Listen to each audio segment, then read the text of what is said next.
हमारे बच्चों को जो है लाइब्रेरी में बिठाया जा रहा है, उनको हरास किया जा रहा है। पुरानी दिल्ली स्टेशन का नाम बदलना चाहिए। क्यों बदलना चाहिए भैया?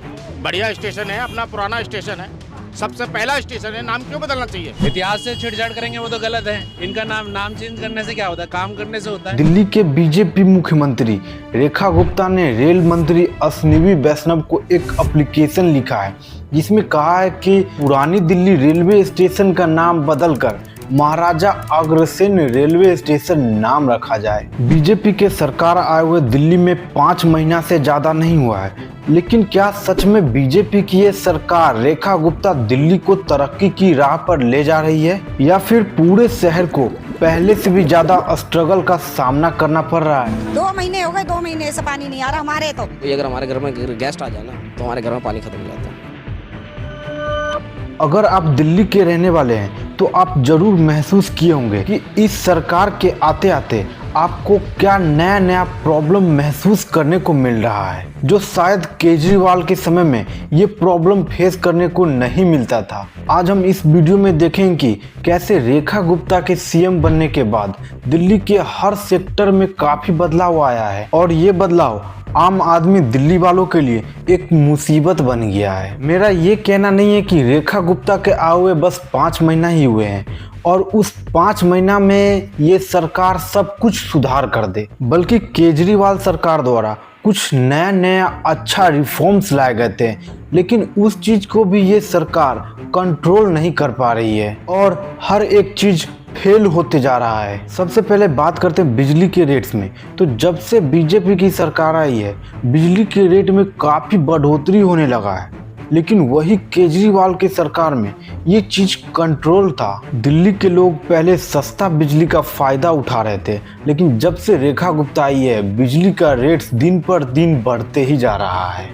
फ्री का खाते हैं, वो लाइट खुली छोड़ देते हैं, पंखे खुले छोड़ देते हैं, गीजर खुले छोड़ देते हैं, ऐसा सोच के अगर बिजली के चार्ज लगा दिए तो क्या बुरा किया है। और दिल्ली के कई इलाका जैसे रोहिणी, पीतमपुरा, शालीमार, इस सब में घंटों घंटों तक बिजली कटी रहती है और बिजली का बिल भी इतना हाई कर दिया गया है जिससे लोग परेशान होते जा रहे हैं और आम आदमी को डेली नीड्स को पूरा करने में बहुत सारा प्रॉब्लम आ रहा है। कितना प्रॉब्लम हो रही है इतनी गर्मी में, आप बताएं सरकार का क्या उचित हुआ है लाइट काटने का? लाइट नहीं काटना चाहिए, ये गलत बात है। इसी तरह से पानी का इशूज भी दिल्ली में काफी सीरियस हो गया है। बीजेपी के नया रूल के बाद पानी के सप्लाई में काफी दिक्कत हो रहा है। पानी नहीं है तो हमारी जिंदगी नरक।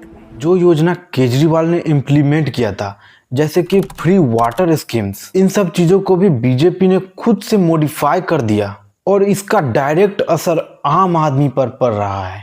और वो प्रोजेक्ट्स जो पानी के सप्लाई को बेटर बनाने के लिए इम्प्लीमेंट किया गया था, उसे भी सही तरह से यूज नहीं किया जा रहा है, जिसका डायरेक्ट नुकसान आम दिल्ली वालों को हो रहा है। पानी का रेट बढ़ाने के साथ साथ आम दिल्ली वालों को पीने का ढंग से पानी नहीं मिल पा रहा है और इससे आम आदमी को रोज पानी पीने का इशूज हो रहा है। अगर बात करें एजुकेशन सिस्टम की, तो जब केजरीवाल की सरकार थी तो एजुकेशन में काफी मॉडिफाई किया गया था। सरकारी स्कूल में क्वालिटी एजुकेशन और सरकारी टीचर को काफी मॉडिफाई किया गया था और यहाँ तक कि दिल्ली के एजुकेशन सिस्टम को एक टाइम में पूरे नेशनल लेवल पे प्रशंसा किया गया था। लेकिन वही अभी की सरकार इस एजुकेशन सिस्टम को भी सही से मैनेज नहीं कर पा रही है और दिल्ली के प्राइवेट स्कूल का फीस काफी बढ़ गया है, जो ऑलरेडी मिडिल क्लास के लोगों के लिए एक प्रॉब्लम बन गया है। मनमाने तरीके से अपनी फीस बढ़ा रहा है, धमकियां दे रहा है खुलेआम पेरेंट्स को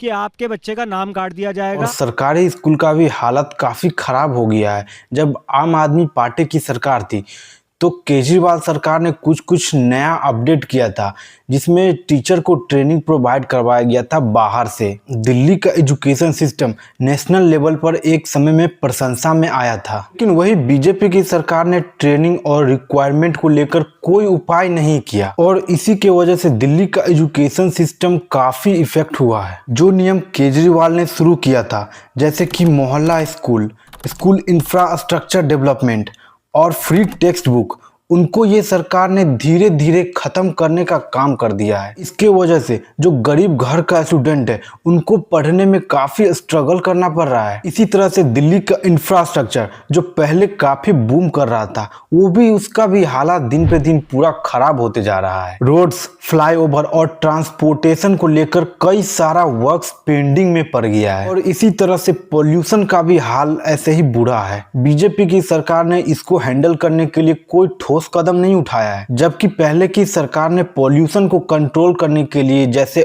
ऑड इवन गाड़ी का चलाना और कई तरह के रूल को अपनाई थी। दिल्ली में बाहर के राज्यों से जो पराली जलने की वजह से धुआं आ रहा है उसको ध्यान में रखते हुए सरकार ने दिल्ली में ऑड इवन लागू करने का ऐलान, लेकिन ये सरकार ने उस सारे पॉलिसीज को या तो मॉडिफाई कर दिया या उसको इम्प्लीमेंट ही नहीं किया। रेखा गुप्ता के सीएम बनने के बाद हमें नहीं लगता कि उनके द्वारा कोई ठोस कदम उठाया गया है। रेखा गुप्ता ने कई बार ये कहा है कि उनका गोल है दिल्ली के इकोनॉमी को बूस्ट करना, इंफ्रास्ट्रक्चर को डेवलप करना और कई तरह के अच्छे अच्छे काम करना, लेकिन उन्होंने जो भी अभी तक कदम उठाए हैं वो दिल्ली वालों के लिए बेनिफिशियल नहीं है। हर एक चीज में दिक्कत ही हुआ है और इससे आम आदमी को मुसीबत झेलना पड़ रहा है। अगर आप दिल्ली के रहने वाले हैं तो आपको अनुभव हो रहा होगा कि दिल्ली में सही में क्या क्या परेशानी हो रही है, किस किस सेक्टर में सुधार हुआ है और किस किस सेक्टर में बुरा हालात हुआ है, और अगर कोई भी चीज़ में डेवलपमेंट हुआ है तो किस चीज़ में डेवलपमेंट हुआ है। आप हमें कमेंट करके ज़रूर बताइए और इस वीडियो को ज़्यादा से ज़्यादा शेयर कीजिए और हमारे चैनल को सब्सक्राइब करना नहीं भूलिएगा। अगर आपको कोई भी चीज़ अगर वैल्यूएबल लगा हो तो